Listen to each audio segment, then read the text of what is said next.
You know when you start saying a sentence and then you realize it doesn't go anywhere, so I just can try to- see that happening to you a lot. Like when you're doing that, I can see it in your face. You're going, I've made a bollocks of this. I've made a bollocks of this sentence.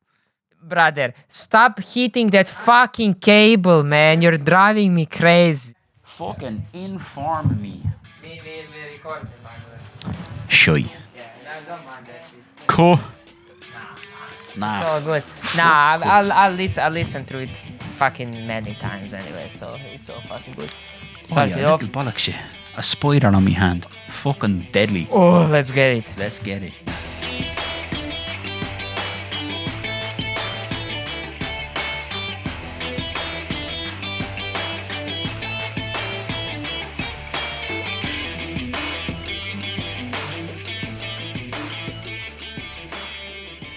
Hello, everyone. How's it going? We are back another Friday, and like usually, we do two pieces of things. So we are continuing with somber subjects today. Somber. Last week we did an episode about a serial killer, and now we're gonna do an episode of unresolved mystery.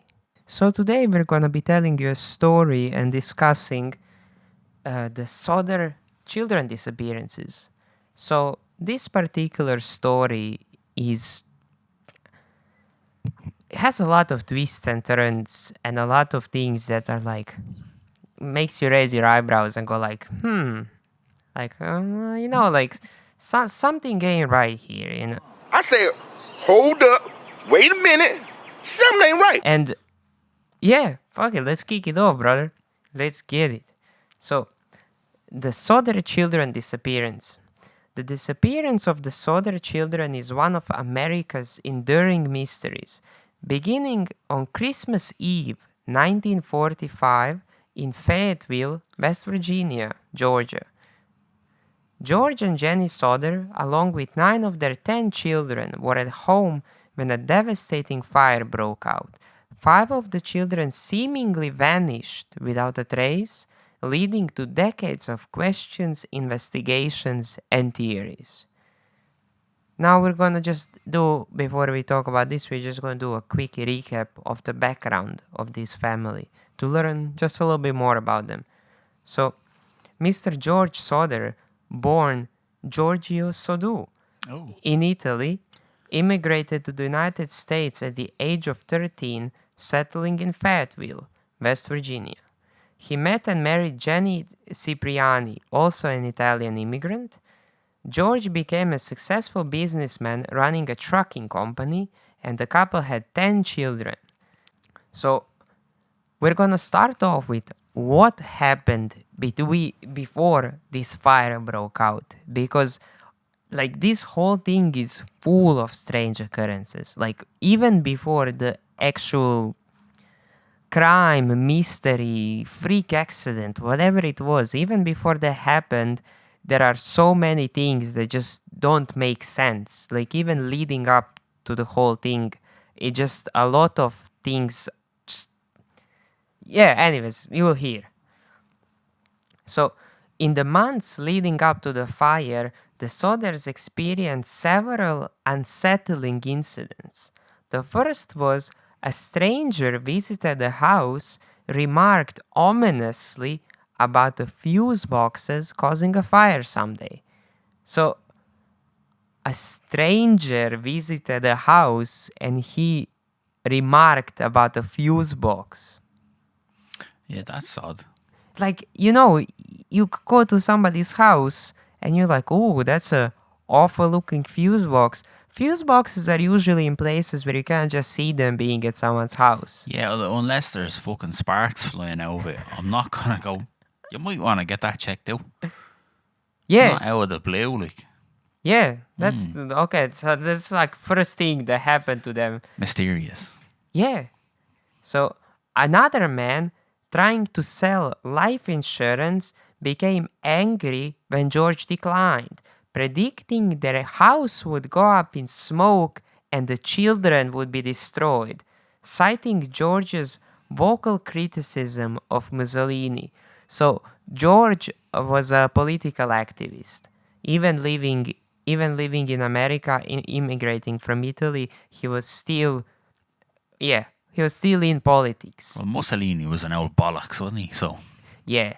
And what we know about Mr. Mussolini at this moment in history, we know that somebody talking shit about him, them being across the sea, wouldn't really maybe a problem for him. You know what I mean? Like, if he wanted to take care of you, you were taken care of. he'll get you whacked. Yeah, like, it doesn't matter. Like, you can't run from that shit. Like, but that man was vicious. And the last strange occurrence, the older Sodder sons noticed a suspicious car parked along the highway, seemingly watching the younger children. Okay, so red lights, right? Red All over the flags, place. whatever you want to call them. So two people that you don't know randomly come to your house and are telling you about a fire. So I am trying to sell somebody life insurance, right? I'm a marketing person. I'm a salesman. And they refuse to buy life insurance off of me. And I specifically tell them, your house is gonna go up in flames and your children will vanish. It's a bold strategy. Yeah, it has a very bold strategy. What do you mean you don't want life insurance? I will burn your house down. Yeah, Burn it to the ground. I maybe he was trying to teach him a lesson or some shit, like, maybe that's the marketing strategy of insurance company. You refuse, they burn your house, and then the next time you accept because you're Yeah. scared for your life. Well, you'd be fucking foolish not to. Yeah, that was back in the 40s. Last time I didn't buy insurance, somebody burned my house down. I better buy it this time. Yeah.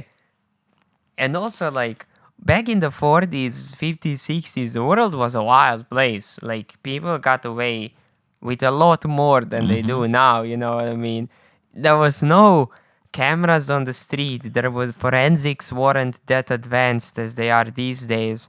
And even still, so many cases go unresolved, even in today's age where you have a camera on every fucking corner of the street. So, like, back in the day, middle of the night, you sneak up to somebody's house, pour gasoline and light it on fire and run into the woods. Good fucking luck finding anyone responsible for that shit.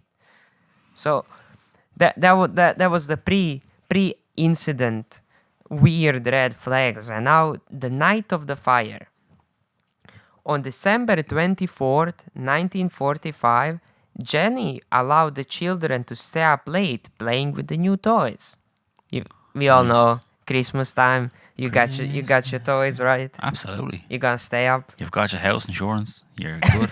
Everything's good. Life is good. What a good moment to use your life insurance. Unless you don't have it. Around 1 a.m., Jenny was awakened by a phone call from a woman asking for someone Jenny did not know. She then noticed lights on and the front door unlocked. After turning the lights and locking the door, she returned to bed. Shortly after, Jenny heard a loud bang and something rolling off the roof, followed by a smell of smoke. Santi. It's Christmas Eve, man. It's Santi. Bro, are you throwing your hat in the conspiracy ring? Listen, all I know is jolly old Saint Nick, he's up there. Burning your motherfucking house down. You know, maybe he was having a smoke. Maybe he dropped it down the chimney. Maybe he fell off the roof. I've seen the Santa Claus. I know he falls off the roof. Imagine just a fucking drunk guy in the Santa suit rolling on your roof. It was Tim Allen all along. So, the discovery of the fire. George and Jenny, along with 4 children, Sylvia, Marion, John, and George Jr., escaped the burning house. Maurice, Martha, Louise, Jenny, and Betty were missing at the moment. George broke a window, cutting his arm in a desperate attempt to re-enter the house, but was driven back by smoke and flames. First of all, I want to say props to the man. Like, man, he didn't even think about it. He tried to go back into the house. Like, But also, shouldn't break a window when the house is on fire because you let air in, yeah. yeah, makes it worse. Yeah, it creates pressure and then that Fires explosion. out, fires outways. Okay, yeah. But also, like I know he went in back to save his kids, and we all want to be that type of Oh, man. of course, yeah. You're not thinking about, I better just assess the science of the situation. Yeah, so like man stepped into the action, so like we always respect that, you know what I mean? So the family's attempt to rescue the children were thwarted by multiple inexplicable failures. The ladder, usually propped up against the house, was missing. George trucks, which he planned to use to reach the attic, would not start. Water barrels were frozen solid, and the phone line was dead when Marion tried to call the fire department from a neighbor's house. So, how you feel about this? Could this Sketchy. It's very sketchy. Some shit is going on. like these four things sound like they could just be unlucky coincidences, right? But Yeah. if it was one of those things, I would be like, okay, unlucky. But four in a row, Yeah, all of them's a motherfucker. yeah. Come on now. So like your house is on fire. Obviously, everyone knows the tools and the shit that you want to use to stop it from happening, and all of those things are not there, Yeah. are not working properly. I mean, the water barrels, it's Christmas Eve. Fair Makes enough. sense. Fine. It's cold. Cool. They're going to be frozen. That's alright. Yeah, but so you have a spot for your ladder and it's always there, and nobody used the ladder, and all of a sudden it's just gone. I blame the wife. If I have a spot for some stuff and then it's not there, my girlfriend moved it. So it's probably the wife moved the ladder. Okay. That's logic. The phone line was dead when Marion tried to call the fire department from the neighbor's house. Yeah, that's some bullshit. Not even her house, the neighbor's house. That's crazy. Yeah. The phone line kind of makes me think that that's a It's coincidence the and a half. insurance, man. That's why money's on the insurance, man. Think he was a bald guy Scorned. with a Short. barcode on his... Short. He was short, little short man. Just an angry guy. Short, angry man, yeah. I don't want to buy your life insurance. What do you mean you don't want me insurance? And then I'm going to burn your gaff down. I'm going to take your kids. I'm going to steal your ladder. Are you talking like Danny DeVito short? Yeah, like small, like Napoleon syndrome. Like he's medically short. I like how we're 1/4 into this and Michael has 3 theories already. Listen, I'm all in. No, I like it. I like yeah. that you're throwing your hat in the ring. I respect Maybe it that. was Danny DeVito. He's old enough. Is he? He's like Probably. 80 something. Yeah. Yeah, He's probably. Danny DeVito's old as fuck. Yeah. So another unfortunate fucking coincidence. There was a delays with the fire department. Now, obviously, Christmas Eve. yeah, like this is not a fire department. Obviously, the whole fire department wasn't in on it. Like we can agree that's ridiculous, but also a very unfortunate coincidence. So What year was this? 1945. Okay, well, Danny DeVito was one, so I think we can leave him off. We can leave him off the list. I know toddlers be doing shit. I mean, he was probably pretty short when he was one, so Yeah, didn't grow a lot since then. no. The Fayetteville Fire Department, a small volunteer unit, was hampered by wartime shortages and a slow phone system. Yeah, the fucking war. The war was on as well. Yeah, they did not arrive until 8 a.m., long after the house has burned to the ground. Well, it's not fucking good showing up after it's over. So the house went up in flames at 1 a.m. and they were there 7 hours later. Why even bother showing up at that stage? Yeah, just send a digger, you And know what I houses mean? in America are all made out of wood, so they're fucking gone. So now we're gonna go into official investigations, which we all know that's not true. That's not where the truth lies. We don't believe officials. No, it was Danny DeVito, 100%. The official cause of the fire was ruled as faulty wiring. However, this was questioned because Christmas lights remained on during the early stages of the fire, indicating the wiring was intact. Fair point right there. Sketchy fuse box, though. Seeds of dough. But I sketchy. What the fuck is a sketchy fuse box, I bro? don't know. The I'm whole not an electrician. but I the have no whole idea. the whole point of a fuse box is that it stops a fire. That's literally the fucking point of a fuse box. So back in the 1940s, obviously they didn't have breaker switches like we do at the moment. How breaker switches or fuse boxes work back in the day, you would have a little, it almost looked like a tiny glass bottle, right? And you would have a tiny, tiny wire in the middle.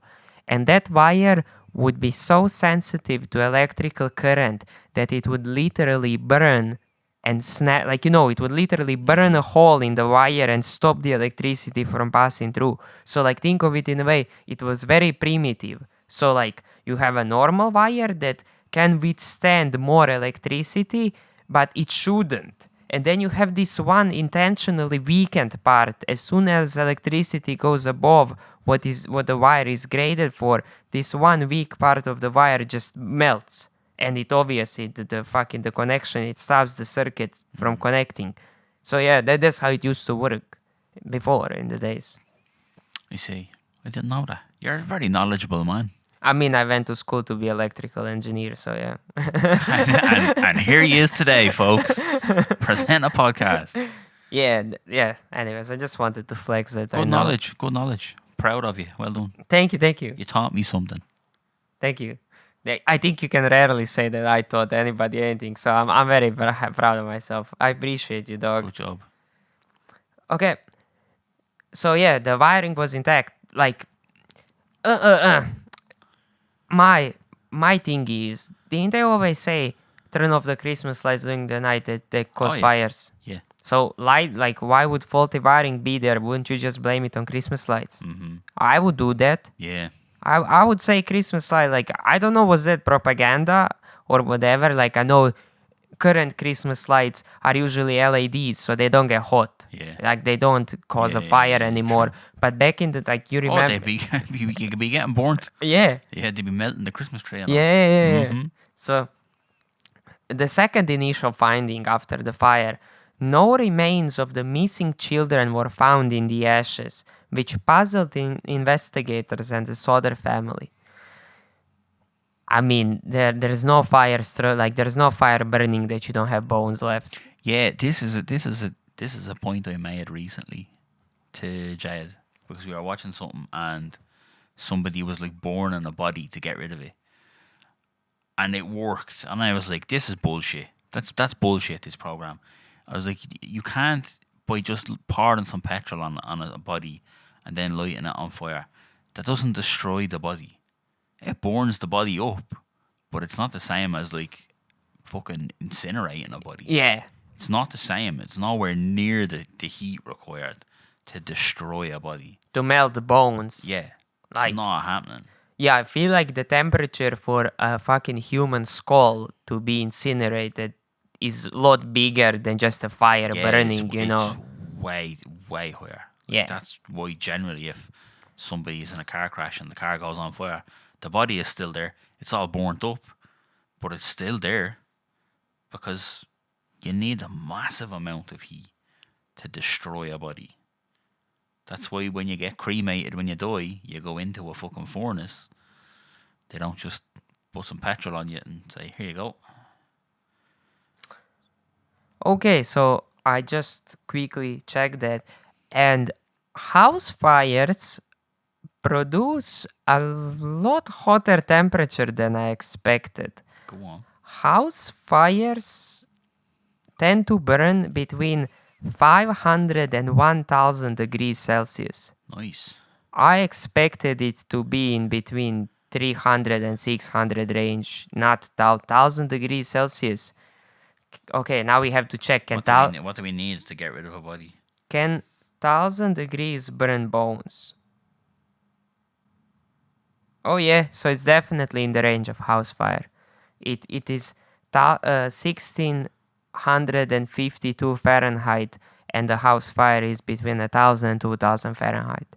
But okay, so 4 or 5 children are left inside, right? Mm. Fire burns that hot, not everywhere. No. You know, Yeah, it's like not that. the whole.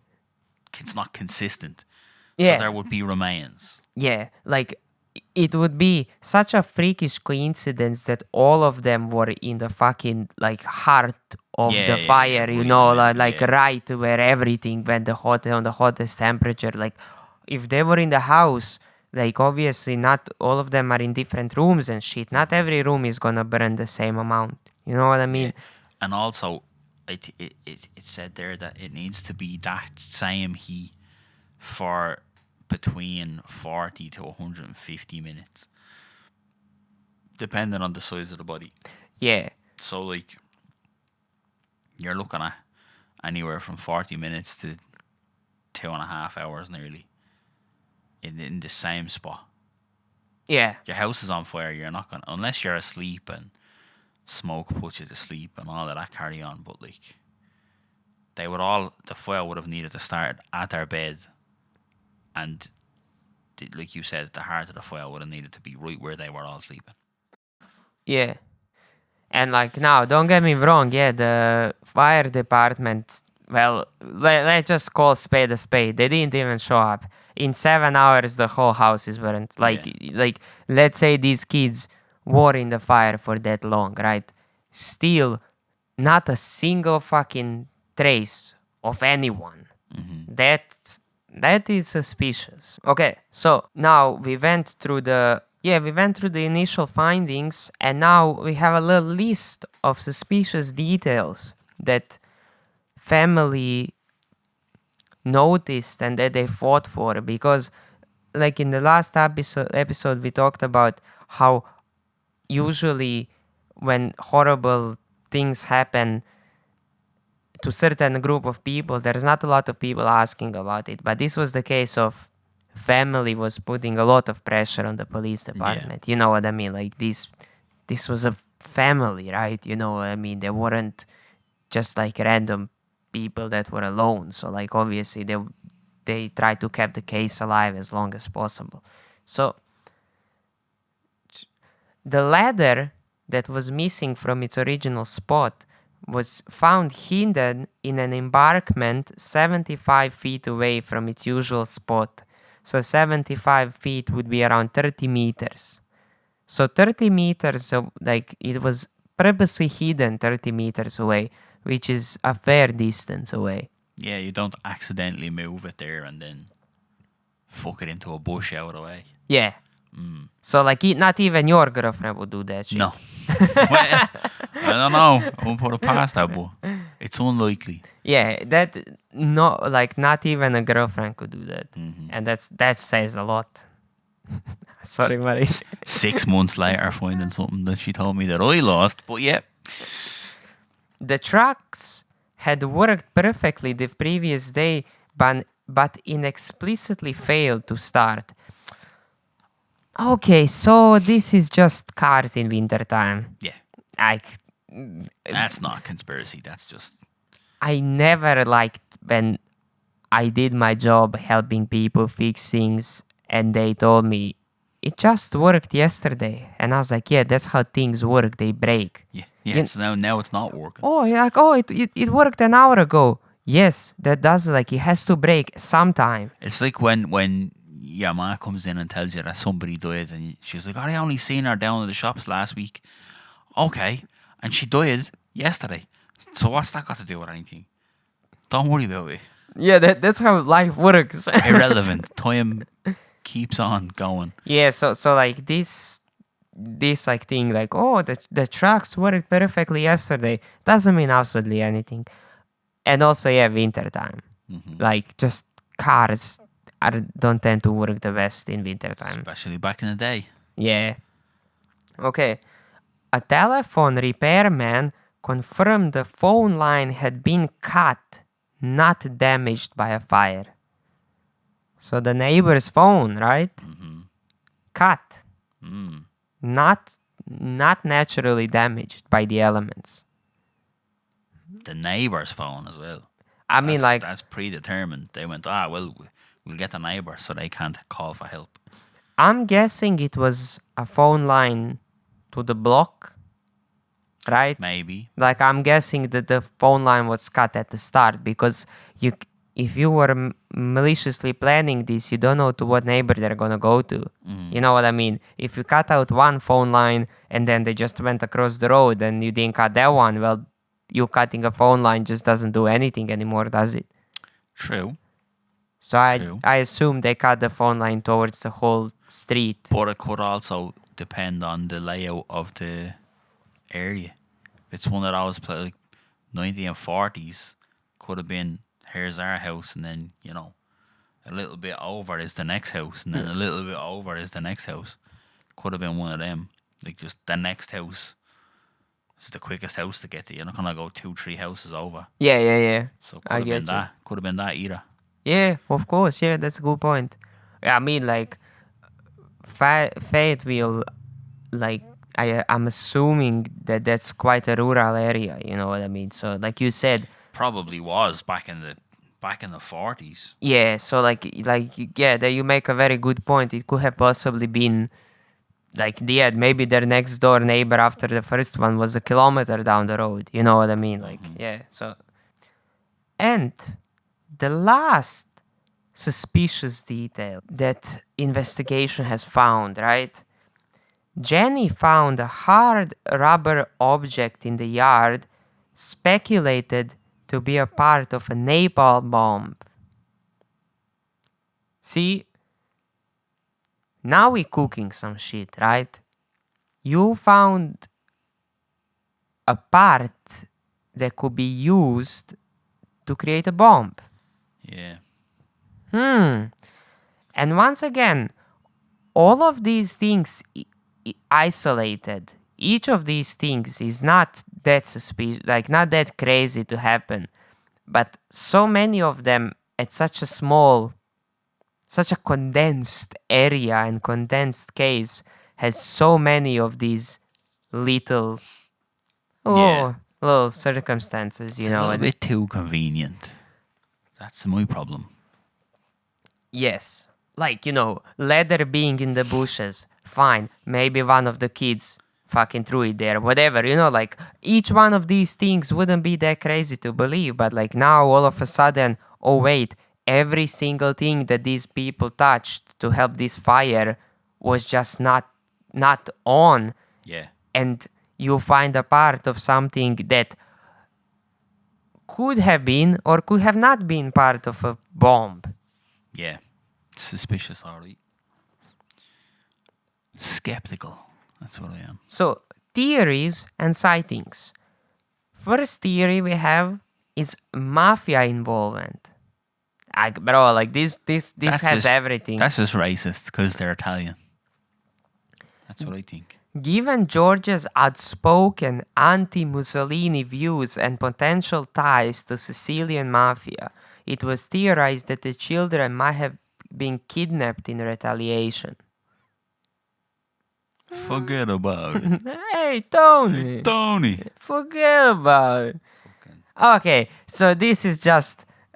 I feel like that's just because he was Italian. Yeah, I'm saying. It's Yeah. racist as fuck. It's a greasy Italian.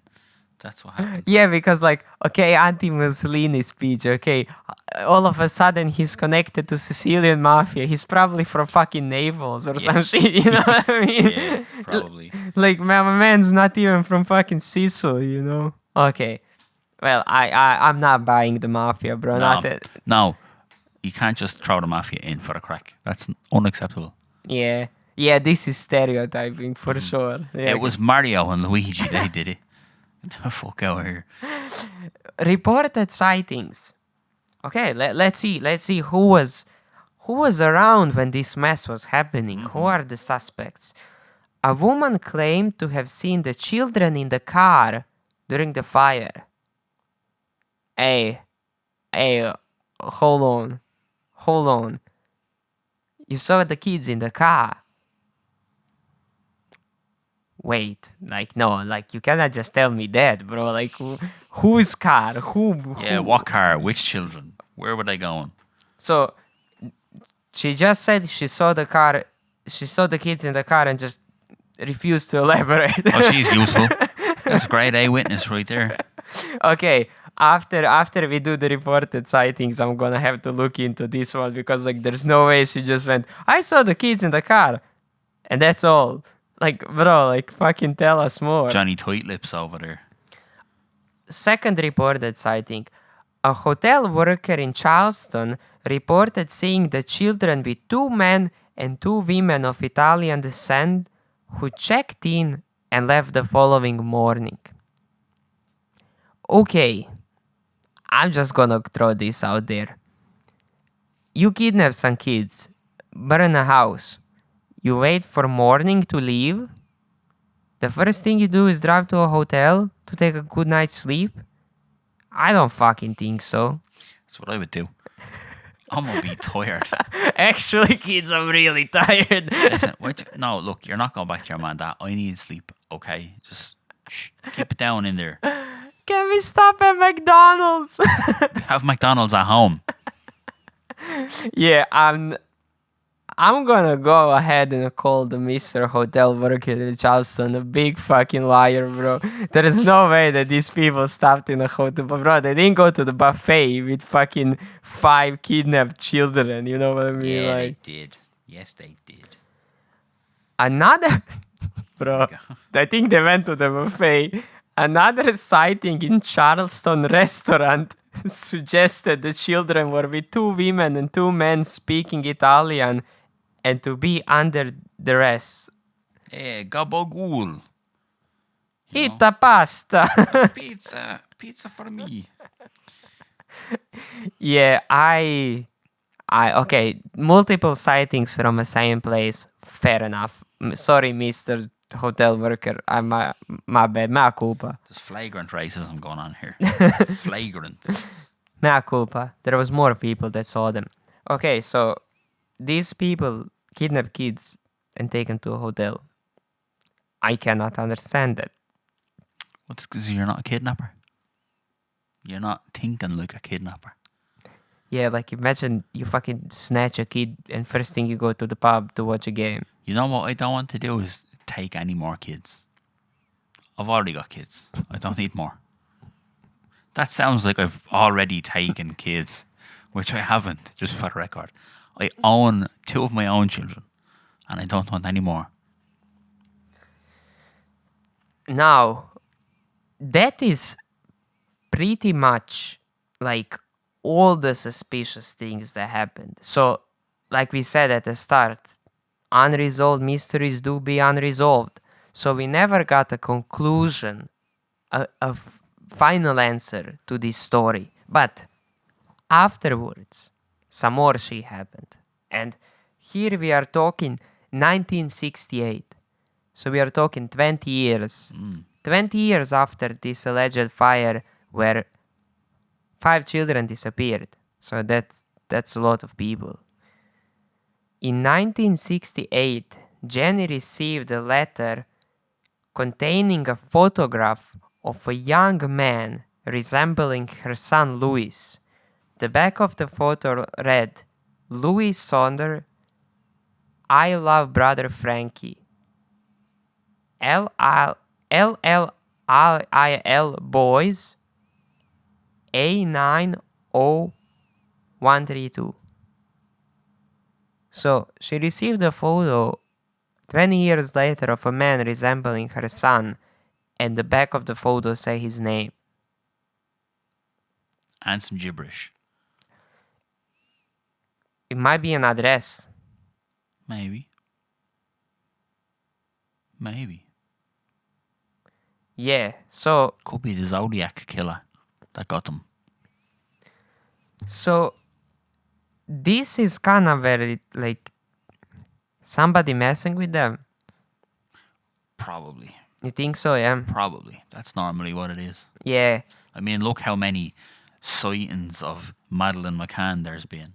Or how many people keep appearing on TikTok saying, I think I might be Madeleine McCann. You're not. You're not Madeleine McCann. What the fuck are you talking about? Luca doesn't know who Madeleine McCann is. I don't have TikTok. It's not. Madeleine McCann's not from TikTok. Madeleine McCann is a little girl who her man and dad were doctors or some bullshit from England, and they went on holiday to Portugal, and they said, she's asleep. Mommy, go down and get some fucking drinks and a bit of dinner. And they left her in the fucking hotel room, and she mysteriously disappeared. And they're still looking for her to this day. And the man there getting nice and rich, milking all the publicity about it. But in actual fact, they killed her. And they got rid of her body. And then they sold this boo-hoo story about, their daughter was kidnapped. But she wasn't kidnapped. You murdered her, you bastards. And now schizo TikTokers are saying people, I'm her. Yeah. People like repeatedly, like people will come out every few months going, I think I might be Madeleine McCann, like I'm adopted and I'm this and I'm that and I'm blah blah blah. Look at me, I'm blonde and I have blue eyes, and so's fucking 70% of the world we're talking about. Yeah, and also like if you were her, you really think they would tell you were adopted? Yeah, of Like- course they fucking wouldn't. Of course they fucking wouldn't. But also, the man there aren't concerned with any of these people because they fucking killed her. All right. So the reason why I mentioned somebody might be messing with them is because the Sodder family erected a billboard on Route 16 displaying photographs of the children and offering a $5,000 reward, later increased to $10,000 for information leading to their whereabouts. Now, if anybody has the same first thought as I did, 5 bands sounds like a small amount of money, but like inflation and all that shit, that was a bag back in the day. Yeah, that was a big bag. When was this? In the 60s? This was like I guess 1950. Let's split the difference. Yeah, 1950. We'll say, for argument's sake, $10,000 in 1960. 106 grand. Yeah, nice chunk of change. Yeah. That's a big amount of money. Okay, yeah. So my thing with this is obviously everybody saw their faces. Everyone who lived around, and I'm guessing in America at that time, have heard about this and they know how kids look like. So somebody might have just snapped a photo of somebody who they thought looked like. People look like people, you know. They're not always related. Or maybe that was their son. Could have been. So See, what you don't hear is maybe they were arseholes, and maybe these 4 kids went, come on, we burn the gaff down and hope that they die, and we fuck off out here. This is always a possibility. yeah, that's most certainly a possibility. Yeah.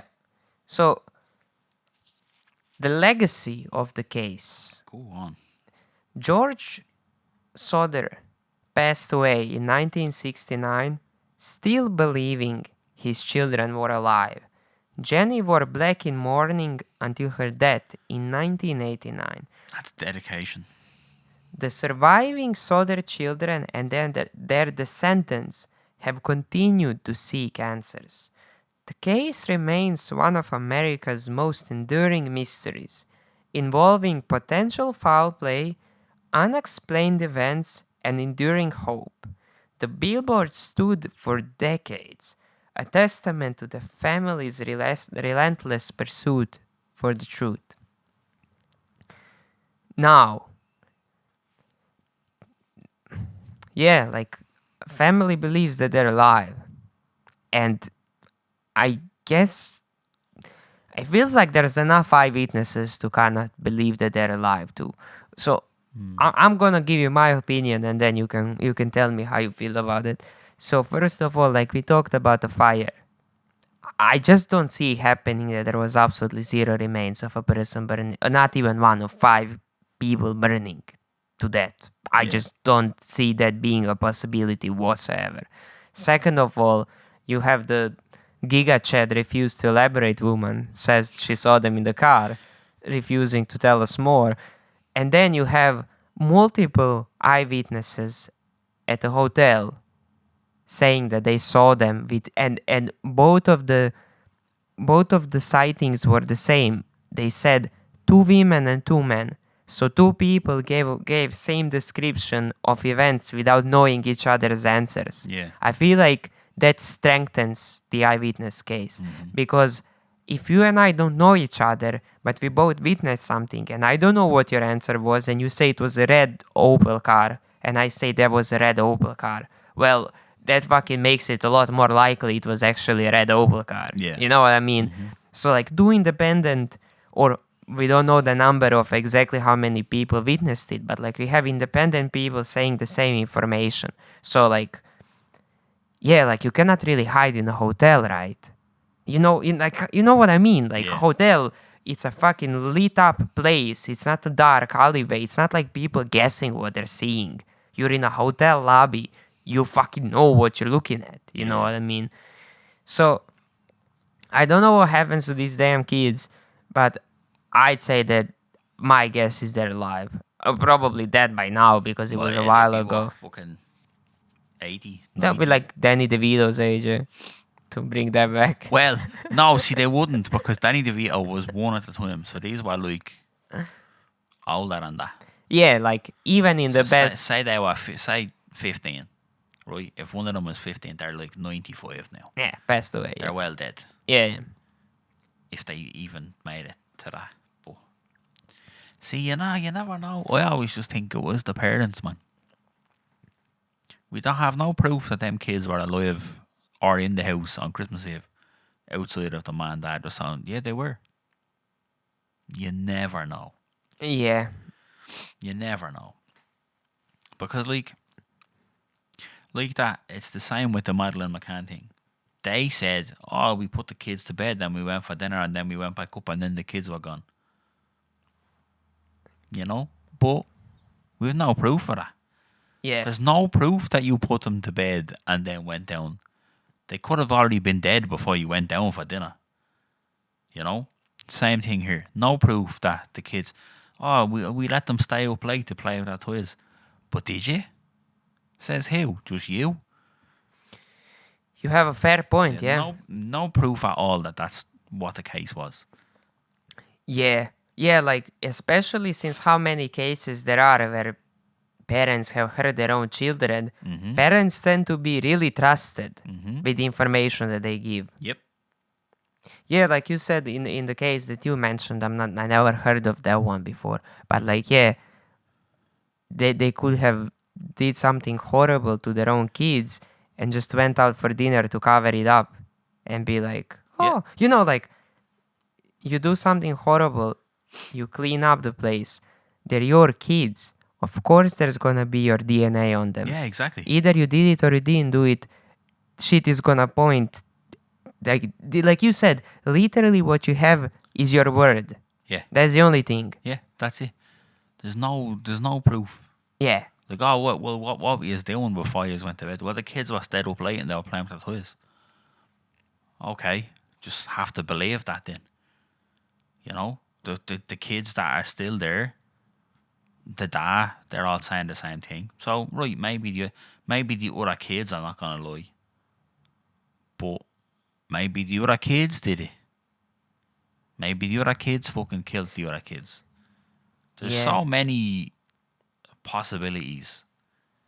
This is why it's unsolved, I suppose. Like, there's so many fucking options. The unresolved eyewitnesses, like, we didn't get a definitive answer, like, but the eyewitnesses seeing people, I'm actually kind of think that your theory that kids decided to fuck off with someone. Yeah. That's the most plausible thing for me, is that they fucked off. They burnt the house down, they fucked off. Yeah. Makes sense. Because who knows what was going on? You know what I mean? The dad could have been a diddler. He could have been a lunatic. Look at your mind, fucking Joseph Fritzl. Had his daughter under the gaff, getting her pregnant every 5 minutes. Nobody knew about that for ages. Yeah. You don't know what goes on. Yeah, you never know. Maybe these kids were picked up by their uncles and aunties. Yeah. You know what I mean? Yeah. Like, maybe they went back to Italy to live with their family. Mm-hmm. Like, maybe they called the Sicilian mafia and said, listen, he's a bollocks and he hates Mussolini and we love Mussolini. Please bring us to Italy. Go Mussolini. Yeah, woo, Mussolini. Give You me never know. man. That could have been it either. They could have been radicalized with some propaganda, because propaganda was all over the gaff during the war. Yeah. They could have seen some shit and gone, God, that's a fucking Egypt, man. Mussolini has the right idea. They could have fucked off. Yeah, we want to go reconnect with our brainwashed heritage, you know what I mean? Yeah. So many possibilities. But I think that we can both agree that the shit is definitely not just a freak accident. No, absolutely not. No way. All that stuff at the same time. No. As an unlucky motherfucker, I speak from experience. It's never all that many things at the same time. No way. Yeah. From the ladder to the phone line being cut Yeah. to finding fucking parts, very suspicious things in your The backyard. fire station, all that shit. Yeah. That's nonsense. Damn, but like before we started doing it, I didn't expect this story to actually be so. This was interesting. We solved it. They fucked off. To It was Mussolini. the meddling kids. It was the meddling Mussolini supporting children. Yeah, but like as per usual, obviously, if anybody passed away, in this case, rest in peace to all the victims. Like it's still like somebody's house burned down and they're missing their 5 children. So like it's horrible. You know what I Yeah. mean? Like, but it was a very interesting thing to read about. Yeah, and man, like if we ever hear about this being solved, I would love to know what happened. Yeah, be interesting. But I think that ship has sailed now at this stage. Yeah. Everybody who even knows about it's probably dead. So All right. Well, that's the end of our little recap of was the, a long one. That was a long one. We give it some. Yeah. Anyways, yeah, I hope you enjoy hearing about the Sodder family. And yeah, have a nice weekend, everyone. Talk to you next week.